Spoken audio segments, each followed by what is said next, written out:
Good evening. Thank you very much for choosing us. This is TV47 News Now. I'm yours truly, Stanley Nyaringita. Quite a lot lined up just for you, but first to the highlights.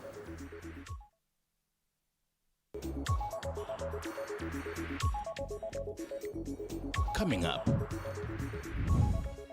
a huge fire destroys property of unknown value, leaving dozens of families homeless on Monday night as it ravaged rental houses in the expansive Manguo slums on the outskirts of Nyahururu town.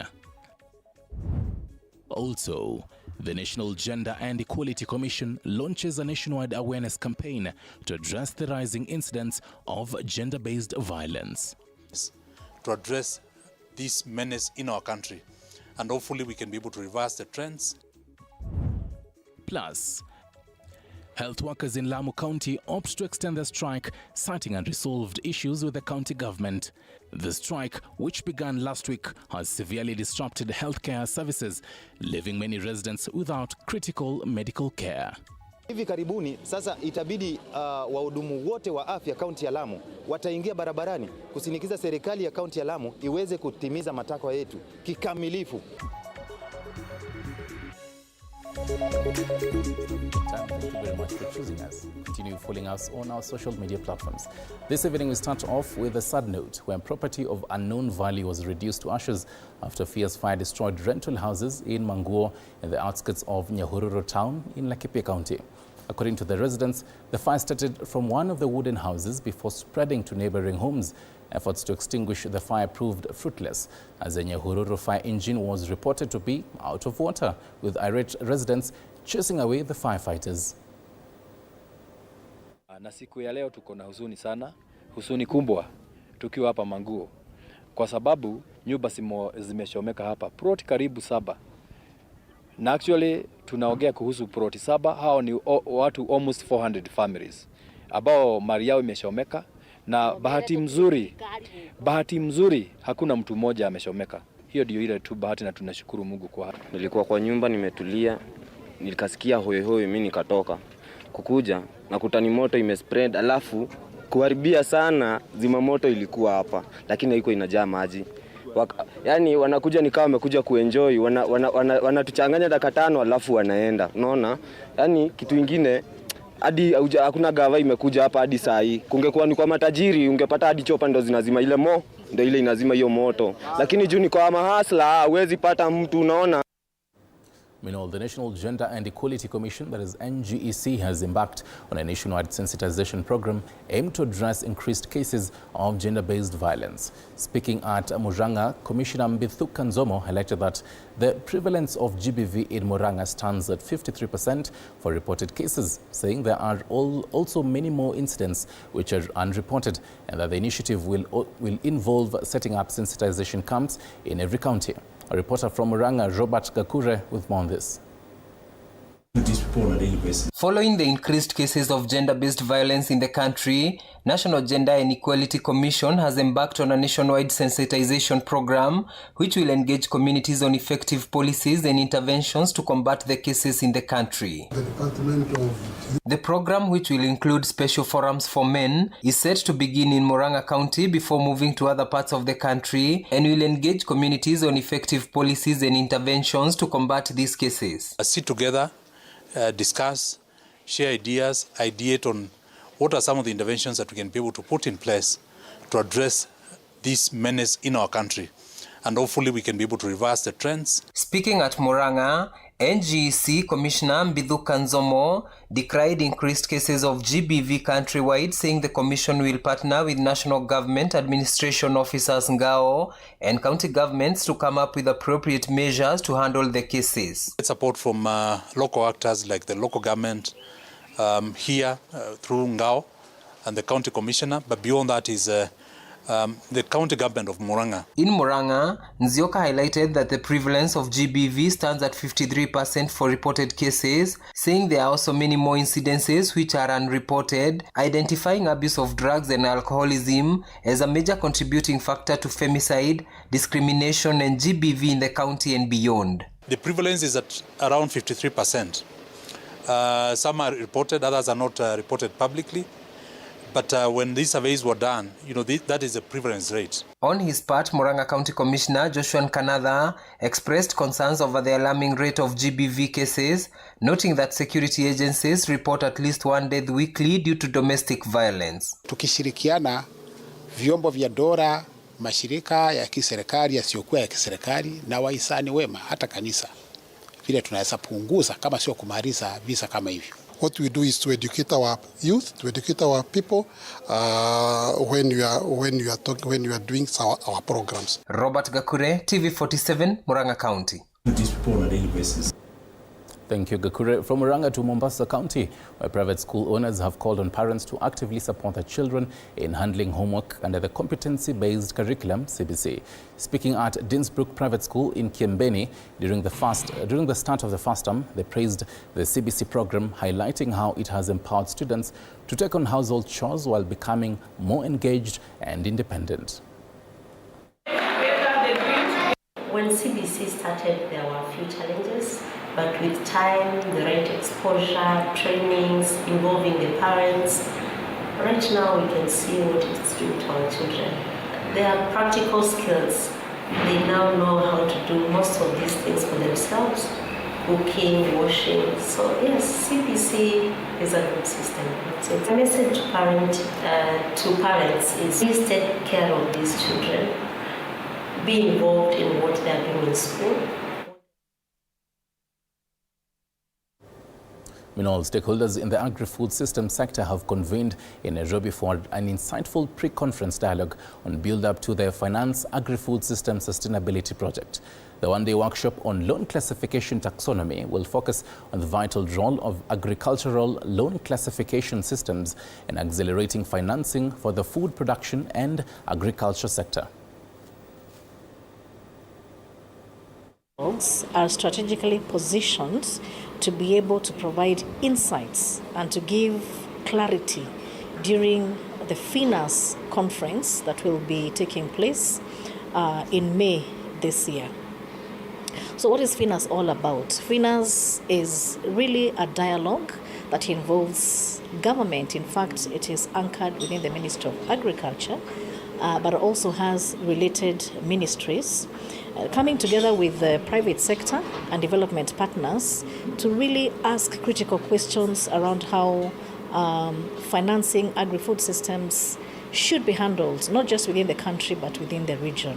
So increasing agricultural finance, especially capital flows to agricultural SMEs, has been a challenge, and the gap to financing agricultural SMEs remains.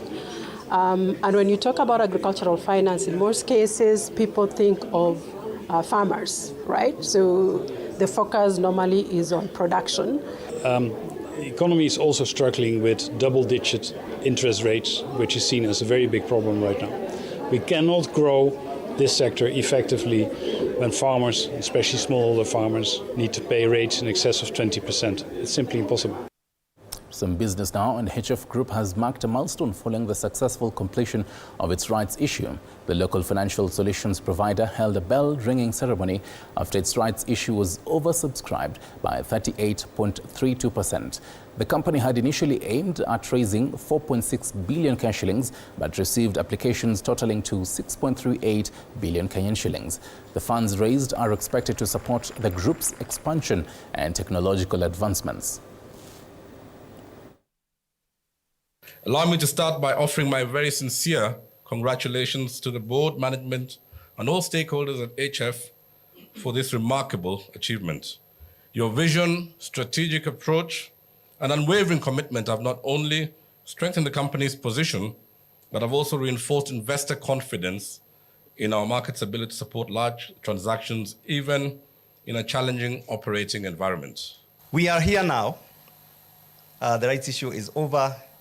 We have achieved nearly 140% performance of the rights issue. 85% of the funds that we have received will be used to power the businesses that we have created. We are going to power propositions for individual customers, what we call personal banking and ultimate banking. We are going to power growth of SMEs in Kenya. I take this opportunity to also congratulate the shareholders of HF for this milestone. Let me take you to the Lake region now, where Homa Bay residents are grappling with a severe water shortage that has persisted for nearly a month, forcing many to turn to unsafe water sources, including Lake Victoria. The scarcity has raised significant public health concerns, with residents reporting the use of contaminated and foul-smelling water for household needs. The crisis has also taken an economic toll as water vendors exploit the situation by increasing prices for water delivered via carts and donkeys. Residents have expressed frustration, urging the government to honor promises made during election campaigns to resolve the region's water challenges. Homa Bay Water and Sanitation Company Managing Director Tom Nyonje acknowledged the crisis and revealed that a power surge which disrupted their water supply systems was the root cause. He assured residents that the efforts in collaboration with the Kenya Power and Lighting Company, that is KPLC, have been completed and that water has been pumped to operate normally. We have a problem of water, so we are requesting our governor, Gladys Nyasunawanga, please, our governor, we lack water. Our women are walking for a long distance, so they are searching for water. Sasa hapa ndio lake, na hapa ndio treatment for water, Lake Victoria, and we cannot get water. We are pleading with the bodies of concern too, so that they can check onto that, so that the water that is coming to our various taps can be clean and also free from diseases. Focus from Thursday to Sunday to resolve this. That is about 4 days, and for sure 4 days without constant supply of water is something serious. I know during that time we were relying on solar, but solar is only giving us 30% of the water supply. So, and that also depends if the sun is operating optimally. So without which we had a challenge. I know the irony in it. Meanwhile, still in the lakeside region, hundreds of traders in Luanda Market, Vihiga County, are counting losses after the demolition of Luanda Market ahead of President William Ruto's visit in the area. Scheduled for tomorrow, the head of state is set to commission the construction of a new market, a move that has seen the demolition of the existing market. Hundreds of traders have been left stranded as they now lack a designated place of operation. They have also expressed worries about the possibilities of the project stalling, pointing out similar projects that have stalled since commissioning, including the neighboring SBA market. Our reporter Arnold Adidi spoke to some of these traders.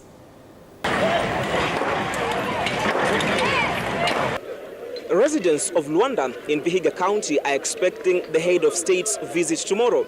Now, President William Ruto will be visiting Luanda to commission the construction of a new market, and that is why this old market, which has been hosting hundreds of traders, has been brought down. While some of the locals have celebrated the president's coming, for some it is a disruptive tour, especially traders who have been occupying this market. I spoke to some of them and they had this to say. Siku ya jana tumesikitika kupata notice kuambiwa kwamba yafaa tuondoke, soko inataka kujengwa. Kitu tukasirisha ni kwamba serikali yote yafaa ijali maslahi ya mwananchi. Wakati wanasema tuhame soko inajengwa, ndio ni maendeleo, tunakubali maendeleo. Lakini ingekuwa vyema watupangie mahali kwingine kama kule Muibona ama kule Mumbo, watujengee mahali, watupange kila mtu apate kasehemu kake Kenya ataendelesha biashara zake za kila siku. Mimi nafanya hapa, nimekuwa hapa naduka kuuza vitu za stima na kuuza manguo. Zote saa hii watu wamepora, sasa sijui hata nitaanzia wapi. Kwa hakika watu wenye wametolewa kwa hii soko, inafaa serikali iwaangalie, iwatafute, hata kama ni kuwapea kitu kidogo ya kujishikilia, itakuwa poa. Juu kuna mtu mwenye alikuwa amechukua loan na amerenovate hiyo duka na amelipa rent for 1 year na amechukua loan. Sasa venye hizi stores zimeharibiwa, watu wameenda hasara, watu wengi sana. Kulikuwa na wale watu wenye the owners of the stores, the real owners of the stores walikuwa wamerendisha wakazi wengine wa hapa. Ulikuwa unapata mtu amepatiana almost 500,000 for the starting this year, afanyie like hii mwaka, na unapata inakuja inabomolewa. Mtu amechukua loan, ajui penye ataenda, hiyo loan ajui atalipa aje. at the end of the day imebomolewa, ujaallocatiwa pale penye utaenda kuuzia biashara yako, and you need to pay that loan. How will you manage to pay that loan? Furthermore, you see how the economic of Kenya is. Haujui venye kesho kutakuwa, utakula, utalipa loan ama utafungiwa nyumba. Lakini nimefurahia kwa kazi yenye inataka kutendeka kwa sisi, lakini at least nataka hiyo kazi iwe ya kufurahisha wananchi wote, tena ifanywe kwa haraka, kwa sababu ndio hapa tegemeo letu. Tangu zamani tulikuwa tunafakia matope hapa sana, lakini sasa hivi tunataka mwangaza, na hiyo mwangaza iharakishwe, wamama at least tupate tufurahie kama tungali hai. Well, these are just some of the concerns from traders here in Luanda town, whose market has been demolished to pave way for the construction of a new market. And for most of them, their answer lies with President William Ruto, who will be visiting this place tomorrow and perhaps tell them how soon their new market will be ready. From Vihiga County, my name is Arnold Adidi.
Champions League also coming up tonight. All that right here at TV47 for 7 p.m. and 9 p.m. just for you. I'm yours truly, Stanley Nyaringita. Have yourself a lovely day.